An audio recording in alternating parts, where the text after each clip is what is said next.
phone vibrates again, but you don't reach for it. Not yet. You sit in the dark, the glow of the screen painting your face in pale blue, and wonder, what if they don't reply because you're not enough? Because you said the wrong thing, or didn't say anything at all? Why does the thought of being rejected feel like it could shatter everything you've worked so hard to build in your mind? It's a quiet kind of terror, one that doesn't announce itself in loud alarms or visible panic. It lives in the pauses between words, in the hesitation before sending a message, in the soft sigh you let out when someone doesn't call back. And yet, why does it have so much power over the choices you make every single day? Some people call it fear, others call it instinct. But for those of us who dwell in the margins of our own thoughts, it's something more complicated. Something that creeps into the spaces where life should feel free. It's why we say yes when we want to say no, why we stay silent in rooms full of voices, why we overthink every glance, every tone, every word. Why rejection feels like the quiet architect of our lives. Think about the late nights you've spent replaying conversations that already happened. The ones you twist over in your mind until the words don't even sound like your own. Did they really mean it that way? Or is it just your own heart reading too much into it? Sometimes, it feels like rejection isn't just an outcome. It's a possibility haunting every choice, every move you make. And it doesn't just sit in social moments. It sneaks into relationships, quietly shaping them. You might avoid asking for what you want. You might tiptoe around emotions, around truth, around yourself, just to avoid that sting of no, that subtle turn away. You notice it in small things, choosing restaurants, avoiding certain topics, pausing before saying, "I love you," because what if it's not returned? It's in the hesitation, the careful calibration of your life to dodge a pain that hasn't even happened yet. Maybe you've noticed this before, especially if you watched our last video on feeling behind in life because of constant comparison and delayed validation. There it was about timing, about measuring your path against others. Here, it's about space, about shrinking yourself to fit what won't reject you. The overlap is striking, isn't it? We measure, we hide, we adjust, all to keep the possibility of rejection at bay. And sometimes, it shows up in the most innocuous ways. A text left unread because you don't want to seem too eager. A meeting avoided because what if your opinion isn't good enough? A coffee declined because it's easier to stay safe than risk disappointment.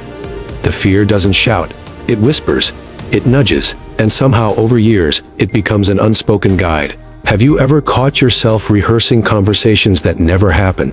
Sitting in your car repeating, "What if I said this instead?" over and over. And yet, even when the answer comes, even when someone says yes, or smiles at you, or doesn't reject you at all, you feel the shadow linger. The mind keeps score in silence, in patterns, in moments of private doubt. The strange thing is, rejection is not just feared, it's anticipated, imagined in the harshest forms, long before reality even enters the room. And this anticipation quietly controls us. It shapes our relationships, our work, our sense of self. You might not even notice it until years later, looking back at a life of choices that weren't truly yours, choices made in the shadow of a "what if they said no?" And there's something almost poetic in that. The idea that the mind in its infinite sensitivity can weave a cage out of something that isn't even real yet. It's why the overthinkers, the deeply sensitive, the endlessly reflective, often feel trapped by invisible walls. You can see them in small, familiar ways, staring at a screen waiting for a reply, avoiding eye contact in crowded rooms, scrolling through social media not for pleasure, but for comparison, for reassurance, for evidence that you belong. Do you recognize that in yourself? That quiet calculation before a decision, the tug between what you want and what you fear. That internal conversation, the one that keeps circling back to, am I too much, or not enough? It's relentless, it's exhausting, and yet, it's invisible to almost everyone else. There's a curious pattern here. It's not just social. It's not just about others. Sometimes we even reject ourselves first, choosing not to speak, not to act, not to hope. The silence becomes self-preservation. The withdrawal becomes strategy. But strategy for what? And to what end, if the very act of avoiding the hurt is the thing that shapes our lives more than any other? And maybe this is why our last conversation about feeling behind in life resonated with so many. Because both are reflections of the same subtle truth: Life is happening while we are busy negotiating with our fears, calculating possibilities, measuring the weight of invisible no's. But here, it's more intimate, more hidden. It's the whisper in your head that decides what you say in the morning, what you tolerate by nightfall, and which relationships you allow to flourish or quietly wither. Have you noticed it in mirrors? Not the reflection of your face, but the reflection of hesitation. The way you stop yourself from smiling too wide, from leaning too close, from saying too much. The fear of rejection isn't always loud.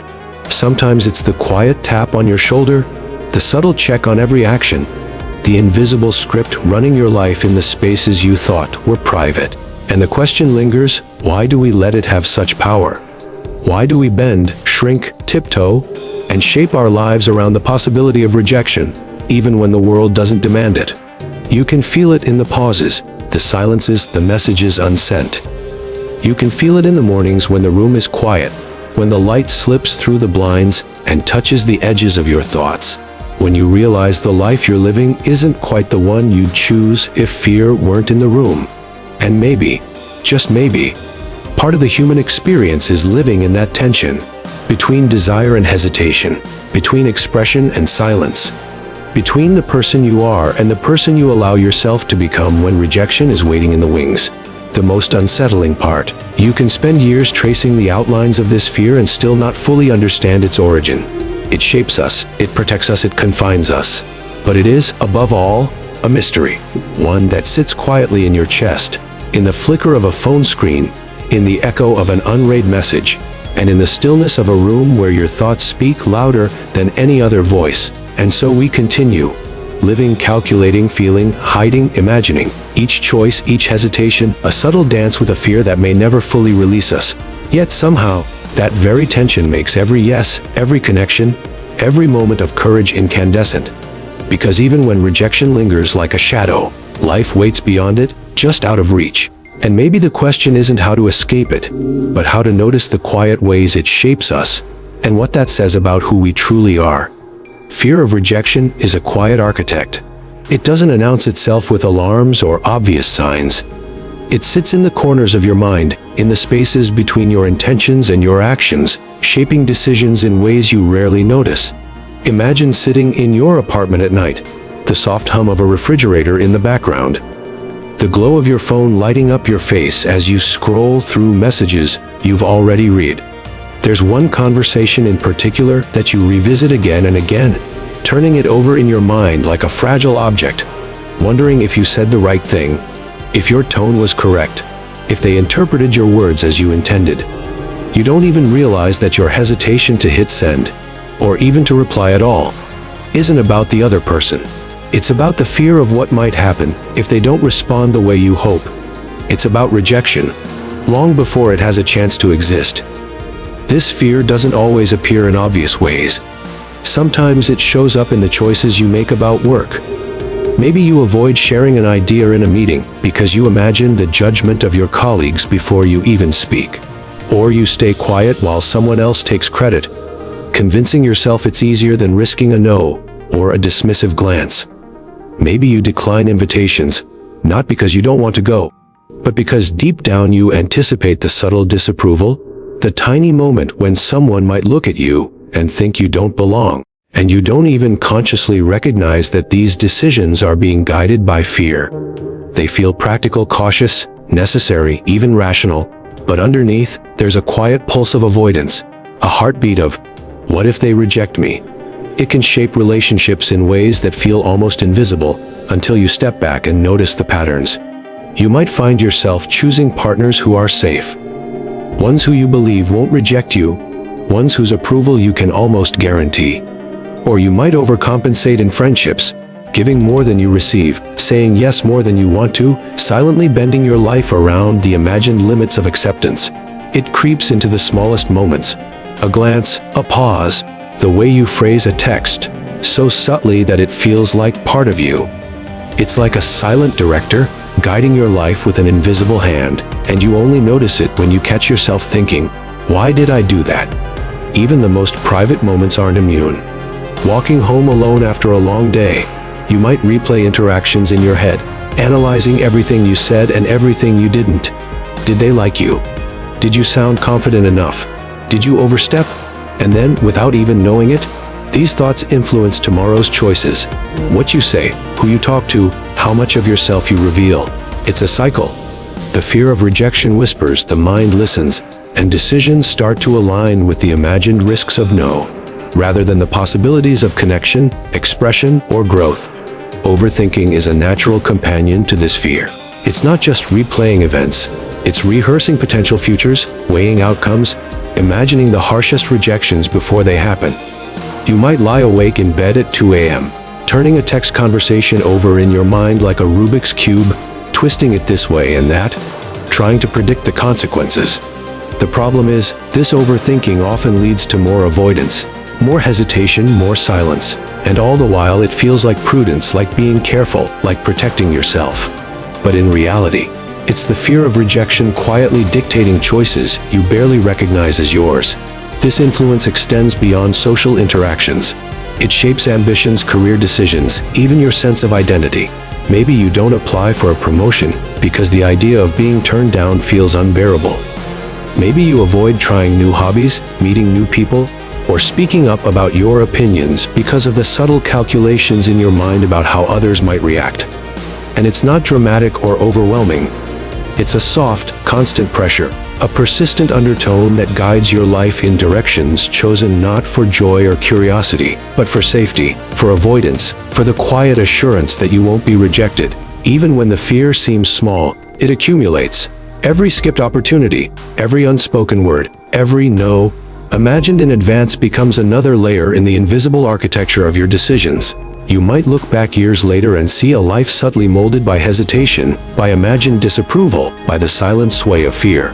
And the strangest part is, it feels like your own choice. You made these decisions. You were careful, responsible, prudent. But underneath, the quiet hand of rejection was guiding the path, whispering directions you never consciously agreed to. It's in the small moments that it shows its power most clearly, choosing a restaurant, deciding whether to speak up in a meeting, delaying a text response, avoiding a difficult conversation. Each act seems minor, inconsequential. And yet, cumulatively, these micro decisions shape the architecture of your life. The people you meet, the risks you take, the chances you never even give yourself. The fear is quiet, yes, subtle, almost imperceptible, but it is relentless, and it is powerful, and it is always there, quietly steering the course of your days, long before you even realize it. Rejection rarely arrives unannounced. More often, it lives first in the mind, long before anyone ever says the word no. It creeps into quiet moments, settles behind the eyes as you stare at a blank screen, and grows as you imagine 1,000 ways something could go wrong. You picture them not liking your message, your idea, your presence, and your entire self. And in that anticipation, you start to behave as if the rejection has already happened. You decline invitations you might actually enjoy. You avoid conversations you might survive. You mute your opinions, your laughter, even the small expressions of who you are, because in your mind, the imagined no is already weighing on your shoulders. Think about scrolling through your phone at night, revisiting a conversation from hours or even days ago. Every word, every punctuation mark becomes a subject for dissection. You imagine the pauses between responses, the hesitations, the ways the other person could misinterpret you. Your mind fills in gaps that don't exist yet. You don't even notice that you're rehearsing rejection, as if it were a rehearsal for reality itself. It's exhausting because it feels like preparation, but what you're preparing for might never actually happen. This anticipation is more than just worry. It's a rehearsal of the worst-case scenario, repeated so often that it begins to shape your actions. You might delay responding to a text because you're imagining what they might think if you answer too soon or too late. You might choose silence in a meeting because in your mind, someone could roll their eyes at your suggestion. You might even avoid forming attachments, not because the connection wouldn't be meaningful, but because you've already imagined the heartbreak, the letdown, the rejection, and it feels easier to sidestep than face it. And sometimes, the imagined rejection is far more brutal than anything that could actually happen. You see yourself failing in ways that no one else would anticipate. You hear their disappointment in advance, feel the coldness in someone's eyes before they even meet yours, replay the words, "I don't want this," over and over like a record stuck in a loop. In that loop, the fear becomes real. It doesn't matter that nothing has happened. The rehearsal convinces you that rejection is inevitable, and the mind begins to act accordingly, adjusting your behavior as though the imagined no is already fact. You can see it in everyday moments, hesitating before texting someone, overthinking what to say, imagining the judgment that isn't yet there. Or in more personal spaces, choosing a job path that feels safe instead of exciting. Not because the opportunity isn't worthwhile, but because you've already imagined being turned down or overlooked. You might even notice it in relationships, where the fear of being rejected keeps you from expressing feelings, setting boundaries, or asking for what you need. The rehearsed rejection acts like a silent director, choreographing every move you make, every word you say, every step you take toward or away from someone else. The mind is relentless in this process. It doesn't wait for reality to intervene. It creates scenarios, constructs dialogues, predicts tones, and assigns emotional weight, all in preparation for something that hasn't happened yet. And in that preparation, you start to behave as if it has. You bend your choices, your preferences, your sense of self around a shadow, an imaginary response, a no, that exists only in your imagination. It's subtle, quiet, almost invisible to anyone else, but its effects are unmistakable in the way you shrink, retreat, or delay action. Even when reality shows otherwise, the rehearsal lingers. A kind word, a small acknowledgement, a gentle smile, they do not erase the hours spent imagining the rejection. You might still hesitate, still hold back, still preemptively retreat, because the fear that you've rehearsed so many times has become familiar. It's as if your mind prefers the certainty of imagining no over the uncertainty of engaging with the possibility of was. This rehearsal can extend to entire stretches of life. Opportunities not taken, friendships left unexplored, conversations never started, all because the mind anticipated rejection so vividly, so convincingly, that it felt safer to avoid the risk altogether. And the curious part is, when the real moments finally arrive, the intensity is less about the other person's actual response, and more about the weight of all the imagined no's that preceded it. Every rejection you rehearse in advance makes the actual possibility feel larger, more dangerous, more defining than it truly is. Sometimes this imagined rejection becomes almost like a companion. A quiet voice in the background of your thoughts, reminding you of what might go wrong, rehearsing possibilities endlessly. It's not always conscious. You may even believe you're acting rationally, cautiously, sensibly. Yet the truth is, your life, your choices, your hesitations, your silences, is subtly guided by scenarios that exist only in your mind. You move as though the rejection is real, shaping your world around a series of what-ifs that may never come to pass. And in quiet moments, alone in your room, scrolling your phone, staring at your reflection, replaying another conversation, you might notice the pattern. You see how the imagined no's have dictated your actions long before reality even had a chance to speak. You see how your mind, in anticipating pain, has subtly led you away from experiences, people, words, and opportunities that might have been different if only the rehearsal hadn't already decided the outcome.